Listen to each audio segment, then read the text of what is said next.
Assalamualaikum warahmatullahi wabarakatuh. Pada video kali ini kita akan mereview source code aplikasi pengontrolan artikel, di mana aplikasi ini dibuat menggunakan bahasa Go, sedangkan databasenya menggunakan aplikasi Postgre. Pada aplikasi Postgre ini, saya telah membuat sebuah database dengan nama database paper dan 3 buah tabel dengan nama artikel, kategori, dan user.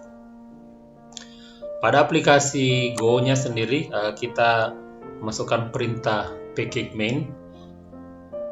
Selanjutnya kita import beberapa library. Ada library Bufio untuk buffer input output, ada library FMT sama dengan fungsi input output juga. Ada library OS, library ini yang digunakan untuk mengembalikan nilai suatu variabel.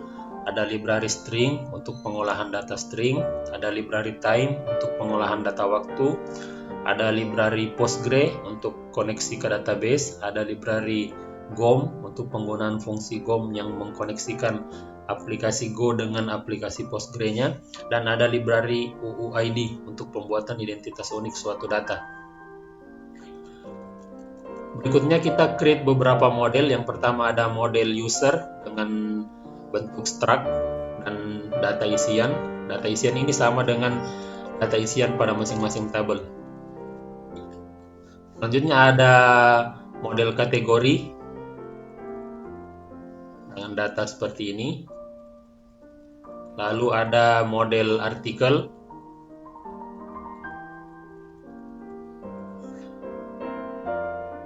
Jumlah datanya sama dengan kolom yang ada di sini pada tabel artikel, kategori maupun user. Setelah itu kita create fungsi baru, nama fungsinya adalah user input data. Nanti fungsi ini akan menerima inputan data dari pengguna. Kemudian masuk pada fungsi utama, kita create variabel antara lain ada variabel isRepeat dan menu repeat, tipe datanya boolean. Ada variabel menu, tipe datanya integer.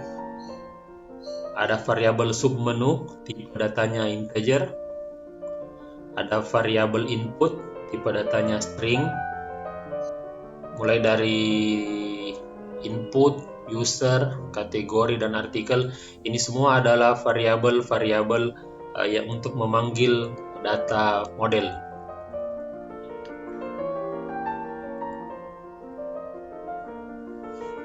Selanjutnya kita berikan nilai pada variabel menu repeat dan variabel isRepeat dengan data masing-masing true.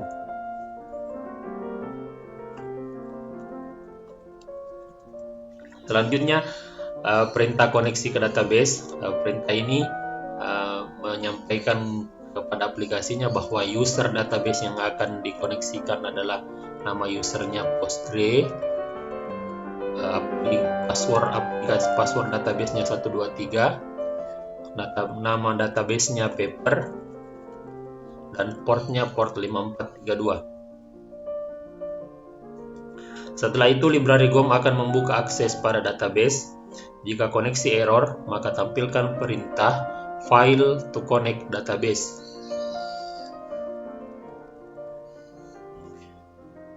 Jika koneksi berhasil, maka fungsi perulangan dimulai. Maka tampillah menu utama seperti ini.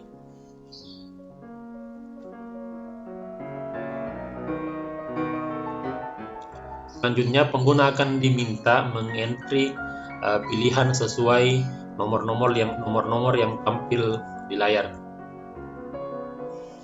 Jika pengguna memilih 0, maka perulangan selesai karena menu repeat yang tadinya true berubah jadi false dan tampil perintah terima kasih, selamat tinggal.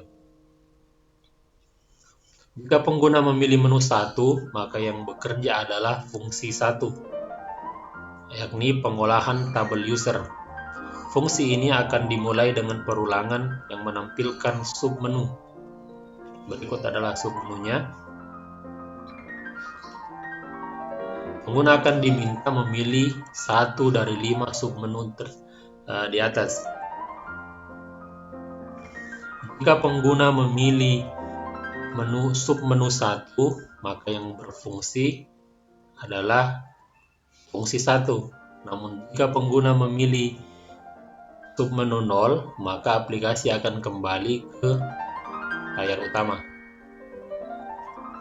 Selanjutnya kita asumsikan pengguna memilih submenu 1, maka yang bekerja adalah fungsi 1.1. Fungsi 1.1 adalah mencari nama penulis dalam tabel user. Maka pengguna lebih dahulu diminta memasukkan nama penulis.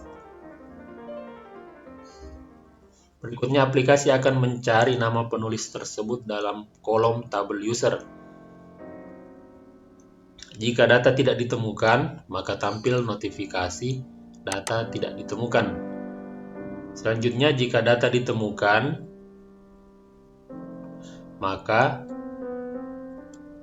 aplikasi akan menampilkan tulisan nama penulis dan username penulis. Begitu juga dengan email penulis. Berikutnya, jika pengguna memilih submenu 2, maka yang bekerja adalah fungsi 1.2, yakni fungsi penambahan data pada tabel user. Awalnya, aplikasi akan meng-create UUID baru. Fungsi UUID tadi untuk meng-create sebuah user ID. Lalu pengguna diminta untuk mengentry nama penulis. Hasil inputan pengguna akan disimpan dalam struct user. Lalu pengguna diminta mengentry email penulis. Lalu hasil inputan disimpan dalam struct user. Yang ketiga, pengguna akan diminta mengentry password penulis. Dan hasil inputan juga akan disimpan dalam struct user. Jika data inputan semua sudah selesai, maka kolom create, update, dan delete akan di-create otomatis oleh sistem. Setelah itu, data-data tersebut yang tersimpan dalam model user tadi akan di-push ke dalam database user ini dengan perintah db-create pada tabel user, sehingga tampillah notifikasi data berhasil diinput. Berikutnya, jika pengguna memilih submenu 3, maka yang bekerja adalah subfungsi 1.3. Fungsi 1.3 adalah mengubah data dalam tabel user. Pada submenu ini, pengguna akan diminta mengentry nama user yang akan diupdate. Selanjutnya, aplikasi akan mencocokkan dengan data yang ada pada kolom name tabel user. Jika nama tidak ditemukan, maka aplikasi akan menampilkan notifikasi data tidak ditemukan. Selain itu, jika data yang di-entry oleh pengguna sama dengan salah satu data dalam tabel user, maka aplikasi akan menampilkan nama dan email pengguna. Selanjutnya, aplikasi akan meminta pengguna mengentrykan nama, email, dan password yang baru, karena fungsinya adalah updating data. Setelah pengguna mengentry nama, user, dan password yang baru, maka data-data tersebut akan di-push ke dalam tabel user dengan perintah db update, dan setelah notifikasi data berhasil diupdate.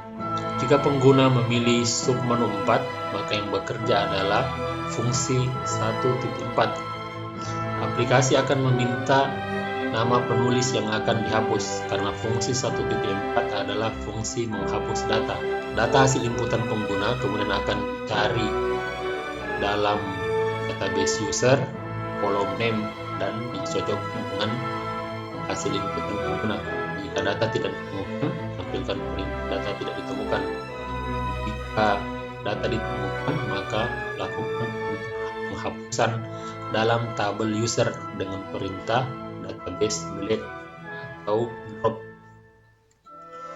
dan tampilkan notifikasi data berhasil dihapus.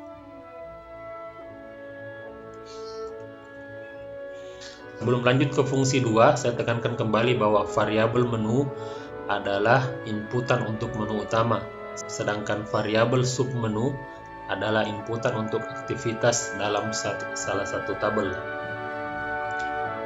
Sebelum lanjut ke fungsi 2, saya tekankan kembali bahwa variabel menu adalah inputan untuk menu utama, sedangkan variabel submenu adalah inputan untuk aktivitas dalam salah satu tabel. Selanjutnya, jika pada fungsi utama pengguna memilih menu 2, maka aplikasi akan menampilkan notifikasi Anda akan mengolah data dalam tabel artikel.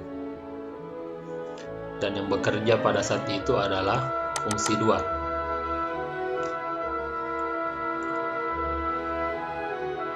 Setelahnya akan tampil beberapa pilihan, yakni submenu 1 untuk pencarian data, submenu 2 untuk tambah data, submenu 3 untuk ubah data, submenu 4 untuk hapus data, dan submenu 0 untuk kembali ke menu utama.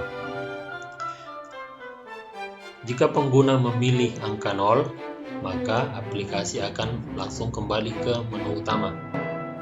Jika pengguna memilih submenu 1, maka aplikasi akan melakukan pencarian artikel dalam tabel artikel, sehingga yang bekerja adalah fungsi 2.1.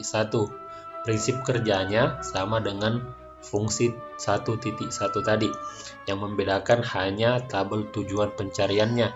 Pada fungsi 2.1, aplikasi akan melakukan pencarian pada tabel artikel. Jika pengguna memilih menu 2, maka yang bekerja adalah fungsi 2.2, penambahan data pada tabel artikel. Pertama, pengguna akan diminta memasukkan judul artikel, lalu konten artikel, dan nama penulis. Pada tabel artikel, yang tersedia adalah kolom user ID penulis, sehingga hasil inputan pengguna tidak dapat langsung dimasukkan dalam tabel artikel, melainkan terlebih dahulu dilakukan seleksi pada tabel user. Lakukan seleksi pada tabel user, di mana kolom nama sama dengan inputan. Hasil pencarian tersebut kemudian disimpan dalam struct user, sehingga tampillah user ID penulis. Jika pengguna memilih menu 2, maka yang bekerja adalah fungsi 2.2, penambahan data dalam tabel artikel. Pertama, pengguna akan diminta mengentrikan judul artikel, selanjutnya konten artikel, dan nama penulis.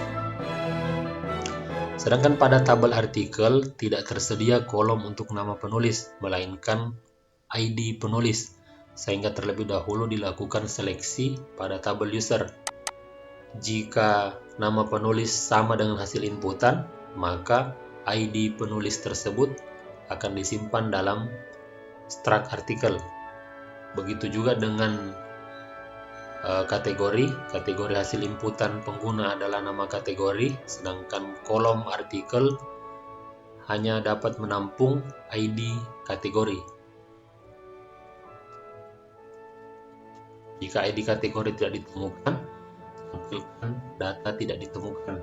Namun jika kategori tersebut ditemukan, maka sistem akan mengambil kategori ID tersebut dan menyimpan struct artikel. Selanjutnya, data-data tersebut akan di-push kembali masuk ke dalam tabel artikel dengan perintah db create. Tampilkan notifikasi data berhasil diinput.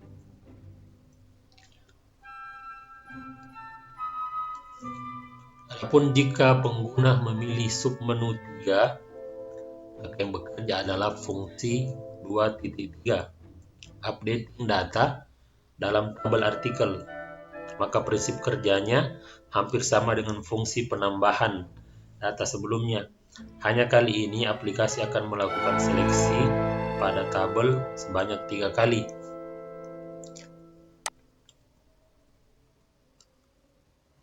Yakni seleksi pada saat mencari artikel, ini mencari titel, kemudian dia akan seleksi nama penulis yang baru, ini, Dan yang ketiga, dia akan menseleksi kategori yang baru, kategori name. Setelah data tersebut sudah dientrikan oleh pengguna dan sesuai dengan kebutuhan tabel artikel, maka data tersebut akan diupdate dalam tabel artikel dan menampilkan notifikasi data berhasil diupdate. Berikutnya, jika pengguna memilih submenu 4, maka aplikasi akan menanyakan artikel apa yang ingin dihapus. Jika data tidak ditemukan, tampilkan perintah data tidak ditemukan. Jika data ditemukan, lakukan penghapusan data pada tabel artikel dengan perintah db delete dan tampilkan notifikasi data berhasil dihapus. Selanjutnya kita akan menuju ke tampilan awal. Jika pada menu utama pengguna memilih nomor 3, maka aplikasi akan mengolah data pada tabel kategori. Yang akan bekerja adalah fungsi 3, fungsi 3.1, fungsi 3.2, fungsi 3.3, dan fungsi 3.4. Prinsip kerjanya sama dengan prinsip kerja pada fungsi 1. Yang membedakan hanya tabel tujuannya, yang jika sebelumnya pada fungsi 1 menggunakan tabel user, maka pada fungsi 3 menggunakan tabel kategori. Adapun perintah cari, tambah, update, dan delete sama persis. Berikutnya, jika pada menu utama pengguna memilih nomor 4, maka perintahnya adalah menampilkan jumlah tulisan setiap penulis. Yang bekerja pada sesi ini adalah fungsi 4. Aplikasi akan menanyakan nama penulis yang akan diseleksi artikelnya. Dengan perintah db model user, aplikasi akan mencari data dalam tabel user. Selanjutnya dbWhere, aplikasi akan melakukan pencocokan apakah kolom name dalam tabel user sama dengan hasil inputan pengguna. Jika ya, maka aplikasi akan menampilkan ID penulis tersebut. Selanjutnya, ID penulis akan dilakukan pencarian lagi pada tabel artikel.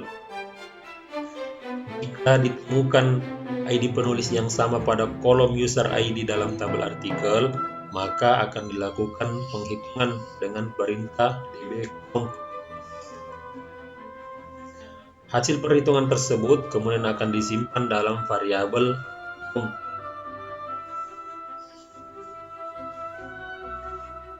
Berikutnya, aplikasi akan menampilkan jumlah tulisan hasil count tadi.